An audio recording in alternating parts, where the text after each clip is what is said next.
Para sa mga newbie, sasabihin ko yung mga pangalan ng mga parts na 'to para 'pag nag-upgrade kayo, alam niyo yung bibilhin niyong parts. So, mag-umpisa tayo dito. Eto yung piston body, piston ladder tooth, eto piston head, tapos O-ring ng piston head, and cylinder body, cylinder head, cylinder nozzle, tappet plate, eto yung gear set, ang tatlo.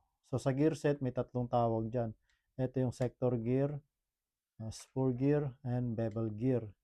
Then ito naman yung anti-reverse latch, yung tappet plate spring o return spring, magazine contact. So ito yung ano niya, lagayan. And then syempre ito yung trigger. Tapos ito nakikita niyo may board, yan yung tinatawag na ETU MOSFET. So LTP yung brand natin dyan. Tapos ito yung pinaka-shell, yan yung gearbox.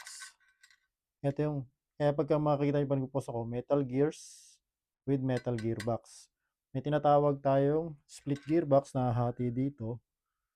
Ito naman, full siya, hindi siya split gearbox. Gearbox 'to ng Jingji SLR. Kasi yung meron tayong split gearbox katulad sa mga TTI TR1. Ito, kasama sa gears yung pinion ang tawag dito. And then itong parang maliit na washer, ang tawag naman diyan ay shims. So tinatawag natin diyang shimmings. So ang idea naman yan is para hindi galaw ng galaw yung gears ng up and down.